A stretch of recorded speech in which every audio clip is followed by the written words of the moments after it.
Good morning. Good morning. Good morning. Oh, excuse me. That might not have been the best. Uh,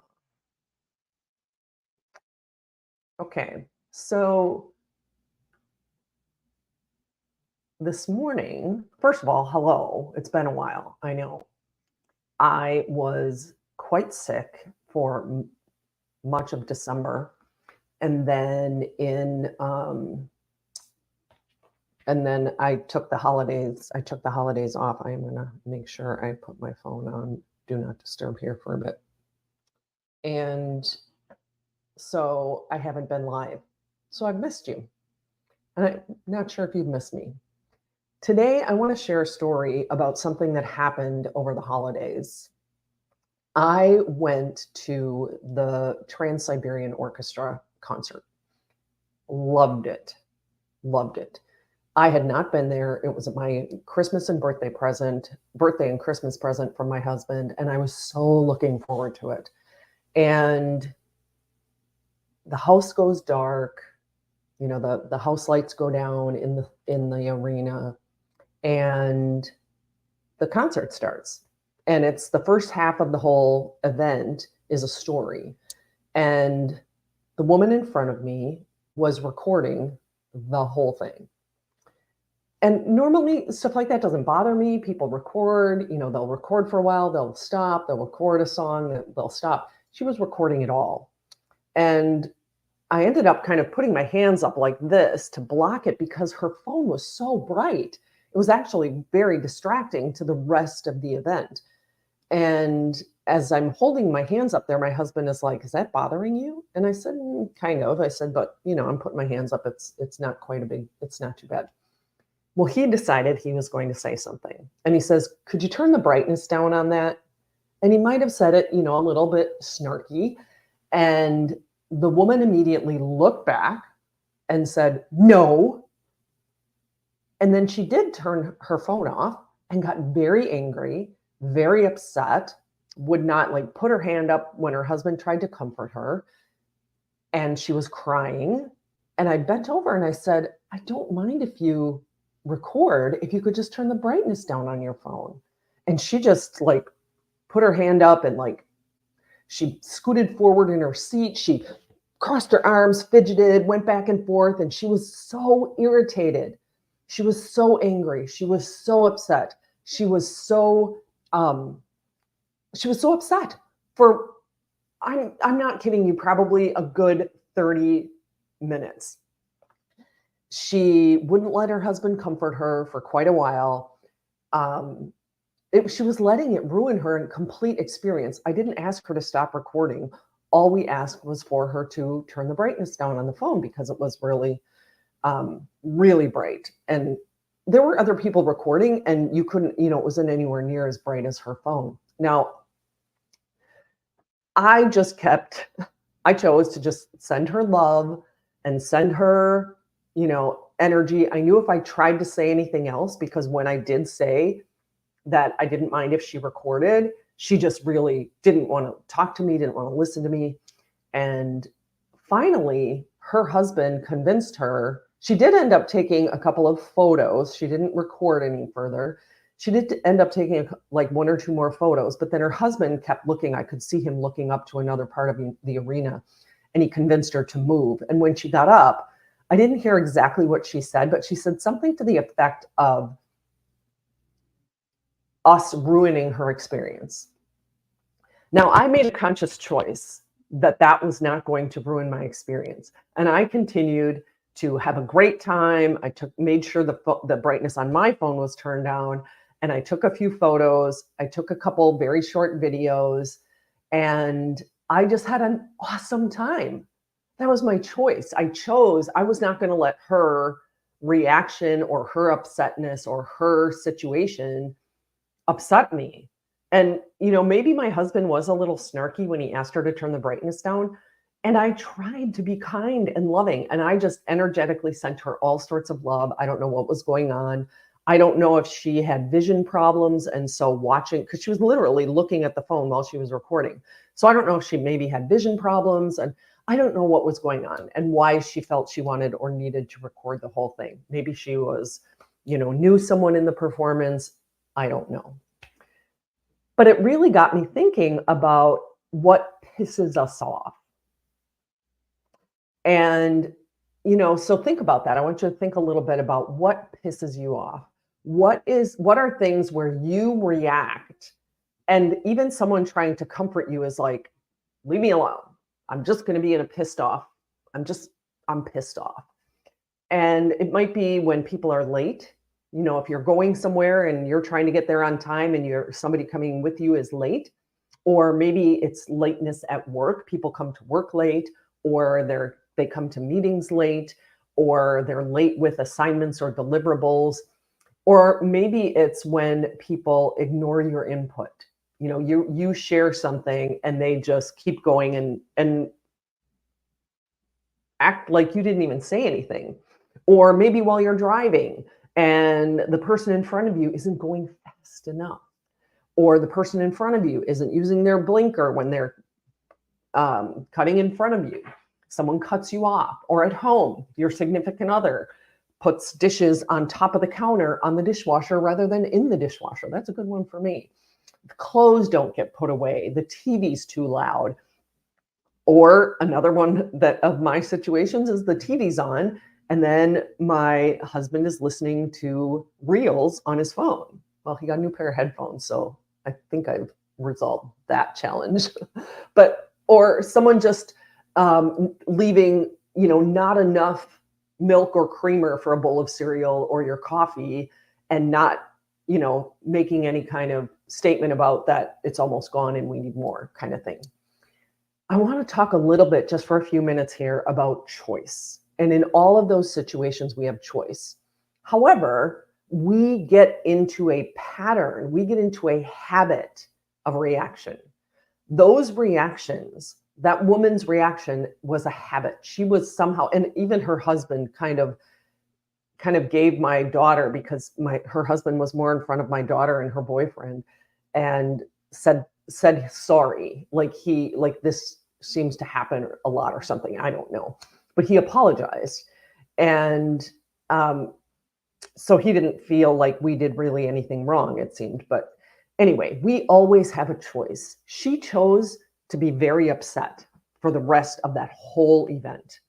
I chose very consciously not to let whatever was going on in front of me bother me, and not to let her reaction bother me, even though I could visibly see she was crossing her arms and bouncing back and forth in her seat and scooting so far forward in her seat, like she was trying to get further away from us.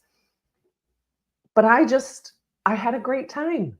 That concert was something I'd been looking forward to all month, because my husband got it for me in November during my birthday, mid-November. And I was so excited for it. I was so excited for that concert.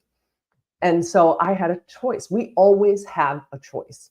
But if we've been in the habit, if our reptilian brain, if our amygdala, if we are so used to reacting in traffic, to lateness, to certain kinds of behavior, to people not accepting our input, oftentimes we can react in anger, in frustration, in agitation, in irritation, all of these negative, quote unquote, I don't like calling them negative, but they're often referred to as negative emotional responses. So I want to give you three things. And this, I'm going to tell you up front, this takes practice. It may not come to you automatically. You may not be able to change that immediately. And I'm actually going to pop in one more thing that somebody shared with me on how to change a habit. So first of all, the first step is to pause, is to really, press the pause button and breathe. And did you see how when I did that, my shoulders lowered? And when you breathe, I don't want you to breathe. That kind of breath creates more irritation, creates more agitation, creates more of a reactive mode. It puts us into that sympathetic nervous system response.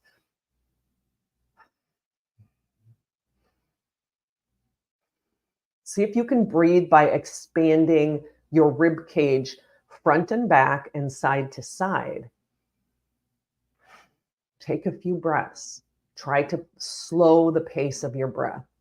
The other thing is to, if you are having trouble slowing the breath down, one way you can do it is to exhale more counts than you inhale. So if you inhale 2 or 3, that was, oh goodness, excuse me, then exhale 4. Just that pattern can actually interrupt your parasympathetic nervous system, or interrupt your sympathetic nervous system and put your parasympathetic nervous system back online. Because when we are in that reaction mode, we are in our sympathetic nervous system. We are in reaction. We are in fight, flight, or freeze. We are in a state of we are not safe, even though we know we are and we logically think we are, but our reptilian brain doesn't think we are. And so I want you to work on that. Bring your head over your shoulders, bring your shoulders over your hips, because often when we get into that sympathetic, we're forward, we're leaning, we're pushing, we're going forward. The second thing, so that was step 1, is to press pause and breathe. Pause and breathe. That's 2 things, but pause and breathe. The second thing is to observe what's going on. And there's 2 things you can observe. You can either start with what's going on in my head? What am I thinking? And it might be, what a jerk. What an a-hole. How could they do that? WTF. Seriously? So those are very short, thoughts, but it might be, how could they be doing this? Why? Or and you try not to, I know I'm putting them in, some of those are questions, but it's better not to have a question. It's better to have a statement of what is, what the thought is and not a question. So they are such a jerk, or they're ignoring me. Maybe when people are not listening to your input, they're ignoring me. And when you think that, how do you feel? Do you feel agitated? Do you feel angry? Do you feel frustrated? Do you feel, what are some other things I didn't write down? There's one that I have on my free list. Anyway, when you sign up for my free offer, you can get those. But there's so many things that we might be feeling, and we might want to start with the feeling, maybe because some of us have easier access to, hey, what's going on up here? And some of us have easier access to what's going on. And a feeling is just a vibration, and you want to see if you can, identify what is that vibration and where is it, and just be present with it. Be present with the feeling, be present with the thought. And then, because that thought feeling is what leads to the action. And when we can press pause and observe what's going on up here and what's going on in our body, what are we feeling? Then we actually put ourselves into a place of choice. And that's step 3, is to choose, how do I want to respond? Not react. How do I want to respond?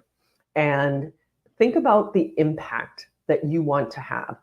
Do you want to have an impact of shame? Do you want to have an impact of instilling fear? Do you want to have an impact of creating another reaction? Is it just this bouncing back and forth of reaction, reaction, reaction? In the situation where I was at Trans-Siberian Orchestra at the arena, I chose to interrupt. I let that anger from the woman in front of me just bounce off. And, we have a choice. She chose to be angry. She chose, to be that way. Do you want to respond in spitefulness, in revenge, in anger, in frustration? Or do you want to create a more high energy, and I don't mean high energy like high energy, I mean elevated energy, and forward movement. Some place where you are still in relationship. I had a coach who always said, would you rather be right or would you rather be in relationship? And make a choice for your action to inspire, to motivate, to build trust, to have compassion. And that's the choice I chose, is I had compassion for her. I felt very deep compassion and was really hopeful that she enjoyed the rest of her experience. I'm sure she carried that with her for a while. The way she reacted, I'm sure it carried with her, and she shared with many people how horrible we were. So that's what I have to share with you today.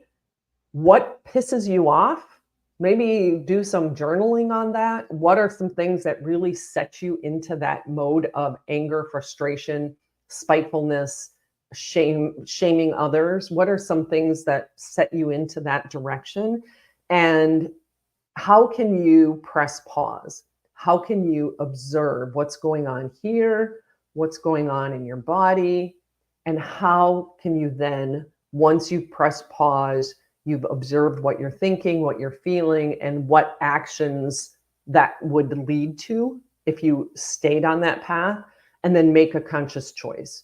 Do I want to stay in anger? Do I want to stay in frustration? Do I want to react or respond from that place of anger and frustrations? And sometimes we do. Sometimes we do just need to let that all out. I'm not saying that that's bad. I really want to give you the option, give you that point of choice. Or do you want to inspire? Do you want to motivate? Do you want to have compassion? Do you want to build trust? Do you want to build relationship? So I hope this was helpful. And if you need support, because oftentimes this is something that takes time and takes support, please reach out, DM me, and let's set up a time to chat, because that's the coaching that I do. I coach women, strong, powerful women who may have been told they're too much, they're too aggressive, they're overpowering, they're overwhelming, they're pushy, all of those too many, too much of whatever. I coach women to help them actually be in their power, find that right balance of being powerful and being strong and not losing who they are and leaving behind and without the overpowering, without the over pushiness, without the too muchness that people are providing that feedback. Now, I know there's some social things, and we'll talk more about that maybe next week. Some social norms that people think women should behave in a certain way. And if you're getting that kind of feedback, I would love to help you. Please reach out, DM me, and we'll set up a time to chat. Have a great rest of your week.